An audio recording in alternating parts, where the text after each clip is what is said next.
Patch 4.5 for Genshin Impact is just around the corner, and with it we are going to receive a brand new 5-star character, a bunch of absolutely broken rerunning 5-star characters, and the new Chronicled Wish banner. So let us talk about those things in more detail, and at the end of the video I will also drop a fairly interesting topic for all those that don't use Twitter. Because let's just say that drip marketing has officially begun when it comes to patch 4.6.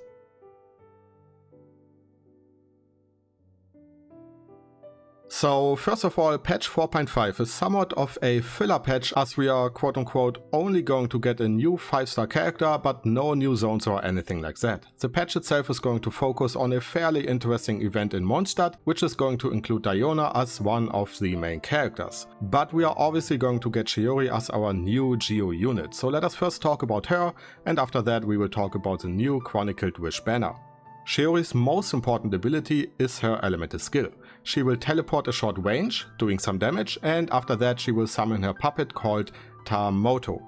Tamoto counts as a construct, and even when Chiori leaves the field, it will stay active and will do coordinated attacks from time to time. The puppet itself looks like it's going to do single target damage, but I'm not entirely sure when it comes to that. I will have to test that once she releases in a few hours.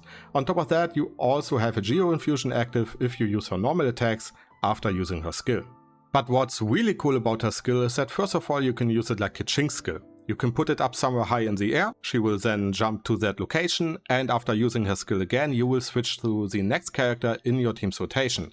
And as we saw in the live stream, this basically allows you to use plunging attacks on your next character. Something that I haven't seen being mentioned a whole lot is the whole implication behind the ability itself. So far we don't really have any abilities that kind of force you to switch to your next character, right?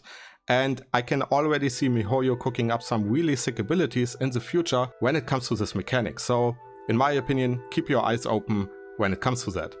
Now there's one more mechanic when it comes to her skill, and let me ask you this.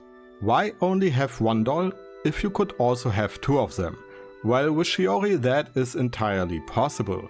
Basically what happens is that whenever Tamoto is active and you summon another construct, you're passively generating another doll. You can see it in the livestream footage right now, and in my opinion this is really cool. It is basically a buy one get one for free advertisement, and Saitama, if you know him, would really love that. Unfortunately, the livestream didn't reveal a whole lot when it comes to her elemental burst, but considering how good her skill is, I'm sure that it's not going to disappoint. What they did mention though is her scaling. She will scale off defense and attack, which opens up a lot of possibilities because now you can combine her with characters like Goro and Bennett. But there are a few problems, or not problems, I guess rather questions, that the community has brought up regarding Chiori. First of all, can her skill snapshot? And for those that have played an Affliction Warlock like me during Mists of Pandaria in World of Warcraft, that was a long time ago, that is a fairly interesting question. For those that don't know snapshotting, let me quickly explain. The basic idea here is whether certain buffs, like Bennett's Elemental Burst for example, are going to stay for the entire duration of the doll, or if they are going to run out once his Elemental Burst itself runs out. For that we obviously have to wait for the live server, as I don't have media server access in Genshin, but you know, only a few hours left until patch 4.5, so we will see fairly soon. Another question that I have seen going around Twitter is whether her constructs are somewhat tanky or if they go down after a single attack, which is a fair question in my opinion, as it can be fairly annoying if you constantly have to resummon her dolls. The last question is about the construct limit. For those that don't know, you can't have more than 3 constructs active at once, and that could potentially lead to some rotation errors where you accidentally delete one of your constructs. For those that are wondering, what does count as a construct? The Traveler's Geo skill is a construct, Zhongling's skill is a construct, Albedo's Flower is a construct, and the small ox that Arataki Ito summons is also a construct. Farina's Water Spirits or Yaemiku's Turrets for example do not count as constructs. They are also called Geo constructs, so you know, I think you get the idea. Overall, I would say that Chiori is an interesting character and a good addition to the game, and I hope that MiHoYo will do her justice because, you know, she is wielding 2 swords, dude. That is amazing.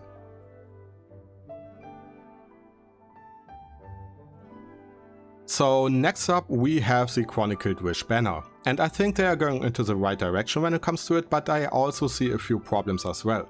First of all, the banner is somewhat of a mixture between the normal character banner as well as the weapon banner. You have a bunch of different characters or weapons you can choose from, and you can pick one of them as your desired option. For this, let us say that we are going to pick Eula because, you know, dude, I would like to go dance with her, if you get what I mean. This basically turns the entire banner into a Eula character banner. The pity system for it is going to be the same as for any other character banner, so you have a 50% chance of getting Eula after around 70 to 80 pulls if you are unlucky. You know how this works, right? If you don't get her, you will accumulate a fate point or whatever they call it, and the next time you are going to get a 5-star character, you will 100% get Eula. The problem here is that first of all, the fate points don't carry over into the next banner, so you basically lose them after the banner ends, and that is why it's a mixture between the character banner and the weapon banner. Secondly, at least so far, we don't really know the duration for this banner.